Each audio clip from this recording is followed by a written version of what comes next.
আসসালামু আলাইকুম। Hello guys, আমরা সিমাই রেসিপি নিয়ে এসেছি। আপনারা থাম্বনেল দেখে তো বুঝতে পারছেন। আমি প্রথমে কড়াইতে 2 টেবিল চামচ ঘি নিয়ে নিয়েছি। ঘিটা হালকা গরম করে নিচ্ছি। ঘিটা গরম করার পর আমি কাজু বাদাম কুচি করে রেখেছিলাম, কাজু বাদাম কুচিগুলো দিয়ে দিলাম, আর কিশমিশ 15টার মতো কিশমিশটা দিয়ে দিলাম। দুটো আমি ভালো করে ভাজি করে নিব। ভাজি করে উঠায় রাখবো। এই কড়াইতেই আবার সিমাইটা রান্না করব। হালকা ভাজি করতে হবে, বেশি ভাজি করলে আবার ভালো লাগবে না। হালকা ভাজি করে নিলাম। এখন এই কড়াইতে আমি সিমাইটা দিয়ে দিলাম। সিমাইটা এখন ভাজি করে নিব। এই কড়াইতে ভাজি করে এখানেই রান্না করবো। এই কড়াইতেই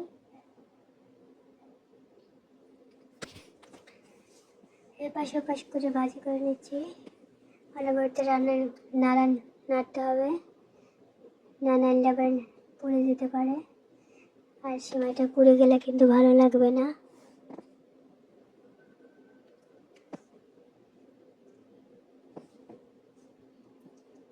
বেশ কিছু সময় ধরে নাড়ানাড়ি করতে হবে।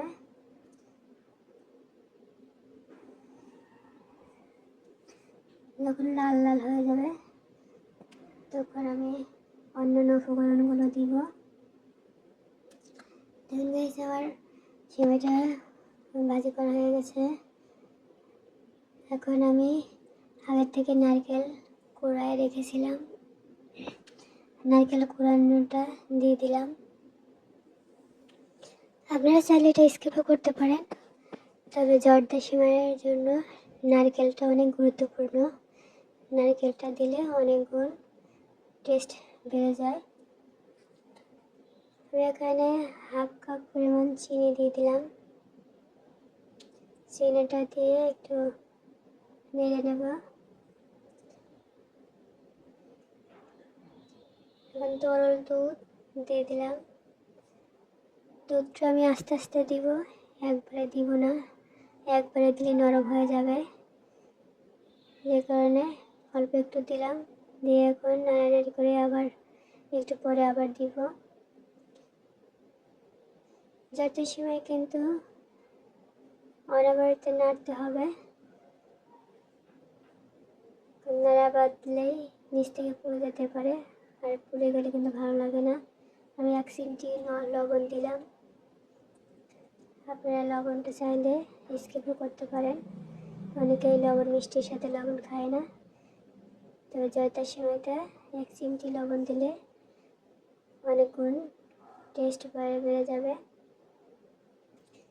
ছোটো এক মেজার কাপের 1 কাপ গুঁড়া মিল্ক দিলাম।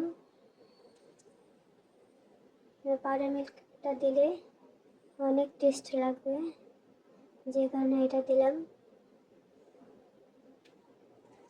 ভালোভাবে নাড়তে হবে।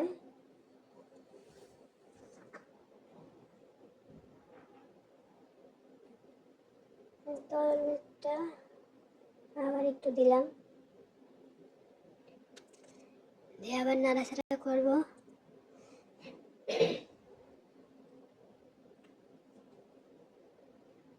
অনবরত নাড়তে হবে, আর দোয়ালা পাকানো যাবে না। আগে থেকে কিশমিশ আর কাজু বাদাম ভেজে রেখেছিলাম, ওটা আমি দিয়ে দিলাম। দিয়ে এখন নেড়ে নেব। ভাঙা ভাঙা করে নাড়তে হবে, যাতে একটা আরেকটা গায়ে না লাগে। এইভাবে ছাড়া নিয়ে নাড়তে হবে।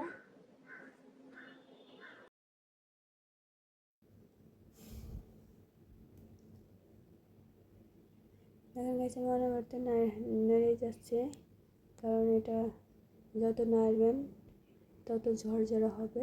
দেখেন গাইস কি সুন্দর ঝরঝরা সেমাইটা হয়েছে আমার। সেমাইটা কিন্তু সিদ্ধ হয়ে গেছে, নারকেলটাও সিদ্ধ হয়ে গেছে। আর যত বেশি এইভাবে নাড়বেন তত ঝরঝরা হবে, না নাড়লে একসাথে একেবারে লেগে যাবে, নরম হয়ে যাবে। আর চুলার আঁচ একদম লো রাখতে হবে, লো রেখে বারবার নাড়াচাড়া করতে হবে। আমি এখন একটু কাঁটা চামচ দিয়ে নেড়ে দেখাচ্ছি। দেখেন গাইস কি সুন্দর একদম ঝরঝরা হয়েছে, একটার সাথে আর একটা লাগছে না, এমনটা ঝরঝরা হয়েছে। আমার সেমাইটা রান্না হয়ে গেছে দেখেন। এখন আমি পরিবেশন করে নিচ্ছি।